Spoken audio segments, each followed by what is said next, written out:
Comrades and friends, good evening. Comrades and friends, good evening. Do I have your attention? You know, it's just a few short weeks ago that we were here, over the other side of the road, for that meeting. And time has really run on. Because I literally had to go back and check my agenda, my schedule, and realize that it was just November that we were here.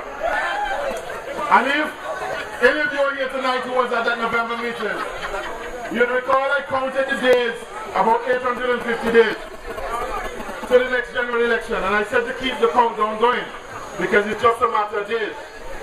Well, I'm pleased to report to you that more than 150 days have passed since that last meeting. So going by my clock, we're about down now to about 700 days. If the election is called and scheduled. If the circumstances in the country do not force the Prime Minister to call an early election, and the election remains unscheduled, we're down now to about 700 days. So I'm hoping that when I come back here the next time, we are down to a much smaller number, and we are going to be able to see hope along the way. Now I'm here tonight to join voices with all those who have come before me and who will come after me, to lend our support to the Lady of the Valley, Comrade Samantha Marshall here in St. Mary's South. Senator, somebody said Senator? Comrade Samantha Marshall is going to be the Lady of the Valley in the South, who I'm hoping that the people over here will give their blessings this time. You know, a few weeks ago, I was in New Trucks, supporting Comrade Dean Jonas up there. And I told a little story that I think will help you to understand the challenge that you're faced with. And forgive me for telling these stories, because I come from a family where my mom was a very good storyteller, and my dad was a very good storyteller, so it's in my genes to be able to tell stories. But permit me this little story. We have to be careful when we are uncovering and unmasking the shortcomings of the UPP, that the UPP supporters don't turn on us in a certain kind of way. Right over here, yeah, give me a little bit over here. There is this story told of a man who apparently his partner was being unfaithful to him. And he had a good friend who felt that he wanted to let him know ahead of time what danger he was in. And so the friend kept telling him, you know, when you're at work, your partner has been going off with somebody else and sharing your affection. The guy didn't believe. And time after time his friend told him that he didn't believe, he didn't want to believe. And so one day, his friend decided that he was going to take him to the scene of the event to let him see for himself. And he took him there, took him somewhere up in Burma Road. And he saw this car where he knew that his friend's spouse and the other guy was involved. And he took him over there, and when he saw what was happening, you know what his friend did? He attacked him with a tongue shell, and he said, you were telling me this all the time, and I didn't want to believe you. But now you bring me here and I say for myself, I have to deal with it. And so beat the man up for showing him the facts. I want to be able to say to you that we in Antigua are in no doubt about the incompetence and the corruption of the United Progressive Party. We're in no doubt about it. And let nobody fool you. We cannot recover from the position that they put us in while they continue to hold on to power. And I want to say to the people over here in St. Mary's South in Bolans and the environment that Baldwin Spencer is relying on you to return Brother Dean to Parliament so that he could have an opportunity to continue what he's doing. He needs himself and another 8 people at least to be able to be in Parliament with the UPP for him to return as Prime Minister and to continue the damage and destruction.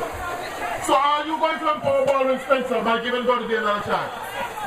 People of St. Mary's South, are you going to empower Baldwin Spencer by giving Hilson Baptist another chance? Right. So this is the issue. You here have for the past 3 elections given by and large the support, the majority of you, the support to Hilson Baptist. You have not given the Labour Party candidates the opportunity to represent you. But this is not a normal situation. We're not in a static position. Prior to 2004, you could say you didn't know. And so you went with your hope and your best expectation. Now that you know, now that you have seen the evidence, now you have peeped in the car, and you've seen the damage and the destruction that the UPB has brought on you. What are you going to do? Are you going to continue with the state of affairs? No! This is the agricultural district of Antigua, one of the prime agricultural districts in Antigua. Can you say that under the stewardship of Brother B, we have seen an increase in food production and security in the island? Can you say that? Food reduction. What is the fruit of having this man here as a representative? What is the fruit? Food reduction. While we were down in Cooks, you know, I referred to the Prime Minister as a man puppetry. You know, a man puppetry can't be in the fruit. He put out some long blossom, right? Mimic the fact, but it can't be in the fruit. Now, unlike my good comrade and friend and colleague, Senator Chet Green, I don't have to apologize to no President of the Senate. I say Bolans is a man puppetry. He is a man puppetry because you know the fruit and the value of the tree comes from the fruit that it produces. And if this man wants to be the Prime Minister, he has to produce Prime Ministerial fruit. And what I mean by Prime Ministerial fruit? I mean he must provide more to common people, man. I was in the constituency of St. John Cities last night, meeting a number of young men. And they're telling me that when they go to Harold Lovell, in a quest for him to help them find work, because he's a representative, he asked for the job.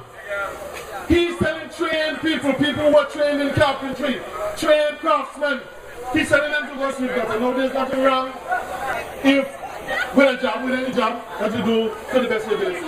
But why should you want to demean a man who has taken the time out to go to school to develop his skill set? They cannot produce the fruit. And so what do we need them for? I am saying to you that the plan going forward must be that those of you who have had difficulties in the Labour Party in the past, come to grips with it, reconcile that the 8 years so far that the Labour Party has been in office, it has had to come to grips with the reality that in 2004 that the people decided to change course. And nobody can be vexed with that. Because if the people decide that that's the way they want to go, that is their righteous judgment. But what I want to say to you is that you must not continue to rely on sentimentality. Look at the issue that we now face with logic and the common sense. I'll tell you just another short story before closing. If you look at the Orange Valley area, you know that Orange Valley is a bit of a remote area. And just imagine that there was a village with an area just like Orange Valley. Isolated. There were 2 people living down that road. 2 people, far away from anybody else. And a man and his wife lived in one house, and the neighbor lived in the other house. The other neighbor was a nurse, a trained nurse. And for whatever reason, the man kept some pigs. And his pigs got away and did some damage to the neighbor, and they had a ray. And they fell out. And so for 10 years they don't talk. For 10 years these 2 neighbors living in this remote area don't talk. And one afternoon it happens that the man came home and met his wife sick. Met her sick. Fallen on the kitchen floor. Fainted, flat out of the mouth. And the closest help that that man could find was that neighbor that he hasn't spoken to for 10 years. She was a trained nurse. She could bring his wife back to life. What should he do? Should he allow his wife to die? Or should he say to himself, listen man, the differences that I've had with that neighbor is not as great as the last time that I suffered if I lose my wife. Wouldn't you call on the neighbor to help you to resuscitate your wife? I am saying to you, think of the neighbor as the Antigua Labour Party. Think of the Antigua Labour Party as the nurse that can help to nurse the problems that Antigua is having right now. It has a track record of expanding the economy, of growing the economy, of making good things happen, of providing work for people. There was a time when people had 2 or 3 jobs here in this country. There was a time when people left school, left the state college. The average time waiting, expect to find a job is 2 or 3 months. Now I've met some students who have taken 2 or 3 years and can't find work. And these are the circumstances we're now faced with. Beyond that, you have seen that the UPP has raised more money out of the taxes out of your pocket. And they have squandered it away. Have nothing to show. Nothing to show. And they keep coming back for more. I did say one time, when the waters come again, they come like jars. They come for more. and they're coming for more, and they're coming for more. We're not in the show. We have a unique opportunity in this country with the upcoming election, within the next 700 days, to organize ourselves, organize young people, get out, register them, organize them, help to strengthen each other, help to give Comrade Samantha Marshall support, walk with her, counsel her, give her feedback, support her, and at the end of the day, we will build a campaign so that when the election comes in 2014, and we are at the polling station tonight, we will hear Marshall, Marshall, Marshall, Marshall. I ask for support for Comrade Samantha Marshall, and she and myself, when we would have crossed the board and have gone into Parliament, we'll be able to work with our leadership to ensure that we can rebuild a prosperous future. To you all. Thank you for listening.